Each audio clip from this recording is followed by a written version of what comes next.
महत्वपूर्ण press conference सेना के अधिकारियों के माध्यम से सुना और जिस प्रकार से लेफ्टिनेंट जनरल पुरी ने अग्निपथ स्कीम को समझाया, मुझे लगता है आज हमारे मन में किसी प्रकार का संशय नहीं है। कहते हुए दुख होता है, कुछ विषयों पे जिन पे राजनीति नहीं होनी चाहिए, आज हमारे देश में उन राष्ट्र नीतियों के विषय पर राजनीति हो रही है और सेना के अधिकारियों को आकर के हमें समझाना पड़ रहा है।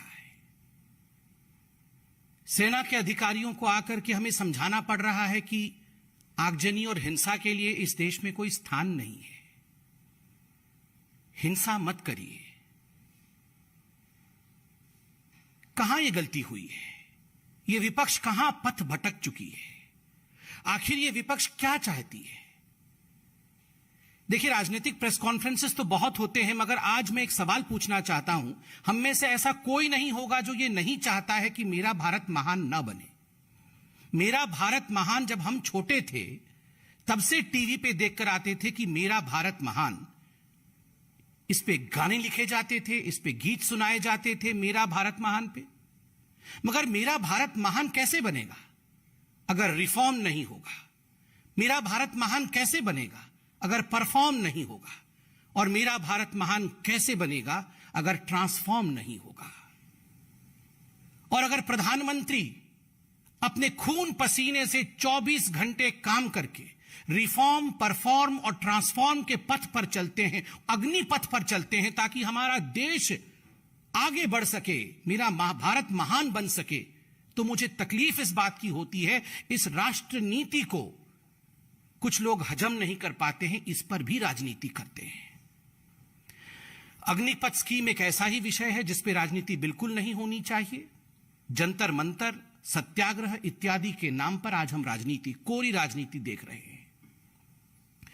बंधुगण, आज के प्रेस कॉन्फ्रेंस से जो हमें लेफ्टिनेंट जनरल और आर्मी के बाकी बड़े अधिकारियों ने समझाया, 14 तारीख को जो आदरणीय राजनाथ सिंह जी ने समझाया, एक बात बिल्कुल स्पष्ट है और वह विषय है कि जो अग्निपथ स्कीम है ये क्या चाहती है?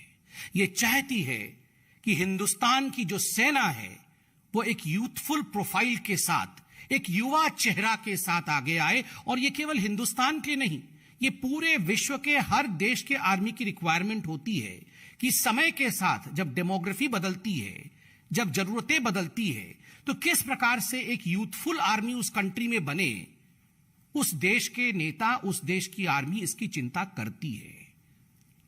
आज आप सब ने सुना कि लेफ्टिनेंट जनरल पुरी ने कहा कि यह कोई चिंता आज का नहीं है।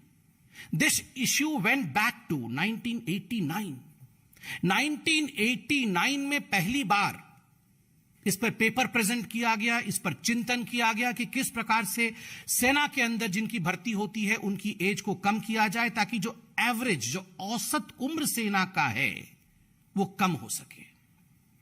आज औसत उम्र अगर 32 इयर्स, 32 वर्ष का है, अग्निपथ स्कीम इसे 26 वर्ष, 26 इयर्स पे लाके खड़ा करेगा। ये अपने आप में सेना के लिए गौरव का विषय है। कारगिल युद्ध हुआ, भारत को परम विजय मिला, हमारे कई जवान शहीद हो गए, देश के लिए मर मिटे। उसके बाद कमेटियां बनी, कारगिल रिव्यू कमेटी बनी। सबका क्या कहना था? सबका कहना था कुछ रिफॉर्म करना पड़ेगा, सबका कहना था कुछ बदलाव करने पड़ेंगे। और उनमें से एक बहुत बड़ा बदलाव जो इस रिव्यू कमेटी ने कहा वो यह था कि इंडिया की आर्मी का जो चेहरा है, जो एवरेज एज है, वो यूथफुलनेस के साथ बढ़ना चाहिए, उसके उम्र को कम करिए। जो विषय इतने समय से चला आ रहा है, मैं आज कांग्रेस से, मैं आज सोनिया जी से, राहुल जी से, प्रियंका जी से पूछना चाहता हूं, प्रियंका जी, जब आपको आग्रह करना चाहिए था कि जो सेना के लिए रिफॉर्म आवश्यक है वो रिफॉर्म हम कब करेंगे, आपने तब आग्रह नहीं किया, आज आप सत्याग्रह कर रही हैं। ये किस चीज का सत्याग्रह है? जब हमारे इंडिया के डिफेंस के पास, एयरफोर्स के पास विमान नहीं थे, 10 वर्षों तक वो डिप्लीटेड स्ट्रेंथ में काम कर रही थी, तब इस कांग्रेस की सरकार ने एक एयरफोर्स में विमान ऐड नहीं किया। राफेल हम लेकर आए, उसमें भी राजनीति की गई, उसमें भी राजनीति की गई। उसका हश्र क्या हुआ उन्होंने खुद भुगता है। और आज ठीक उसी प्रकार अग्निपथ स्कीम में राजनीति हो रही है। याद होगा आपको, कांग्रेस के उस समय के डिफेंस मिनिस्टर ए.के. एंटनी, उनका एक ही स्लोगन था, उनका एक ही मंत्र था, नो वर्क नो हेडेक। कोई काम करेंगे नहीं, कोई हेडेक ही नहीं होगा, कुछ बदलेंगे नहीं, कुछ होगा ही नहीं, कोई सवाल ही नहीं पूछेगा। एक बार उनसे पार्लियामेंट में सवाल पूछा गया था कि आप बॉर्डर इंफ्रास्ट्रक्चर क्यों नहीं बनाते हैं, तो उन्होंने कहा नहीं, जो दूसरे देश है वो हमसे ज्यादा शक्तिशाली है, वो बुरा मान जाएंगे, इसलिए हम बॉर्डर इंफ्रास्ट्रक्चर नहीं बनाते।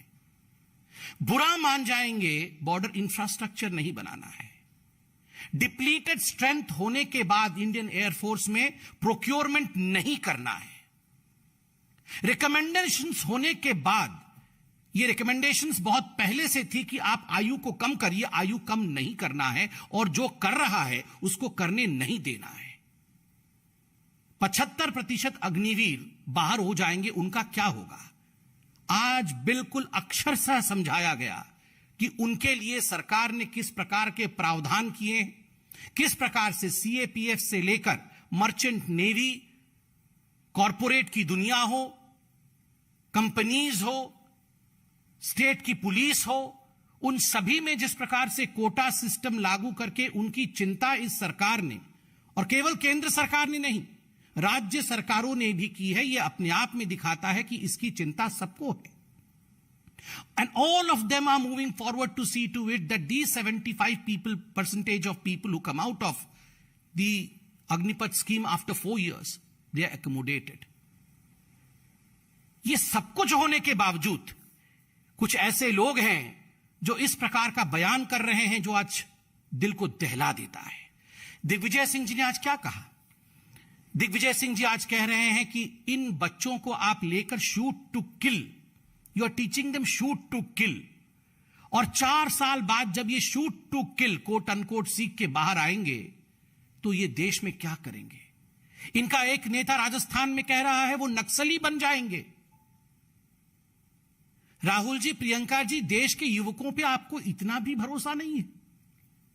If they are train to be combat fighters, if they are trained to be in the army, they will turn naxals. आप इस देश के युवाओं के प्रति इस प्रकार की भावना रखते हैं?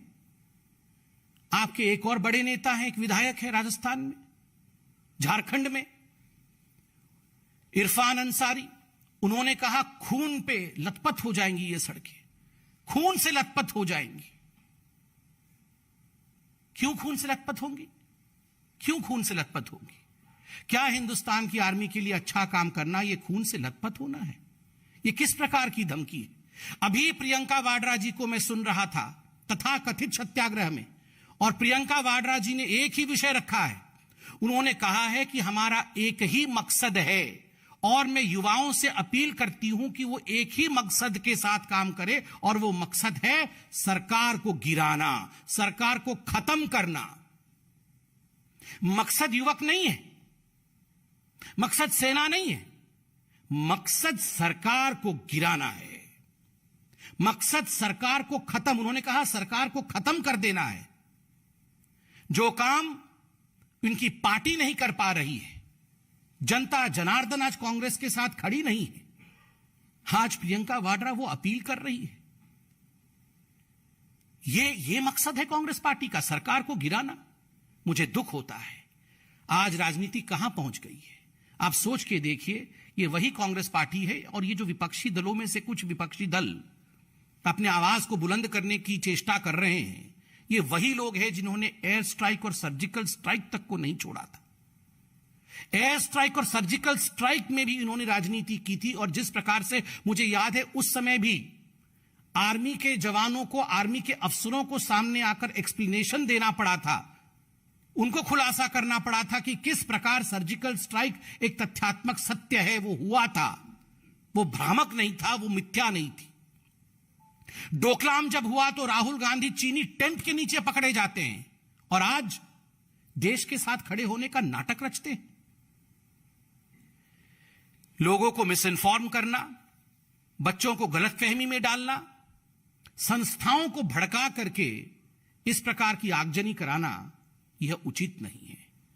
हम भी नहीं चाहते हैं कि इन विषयों पर राजनीति हो।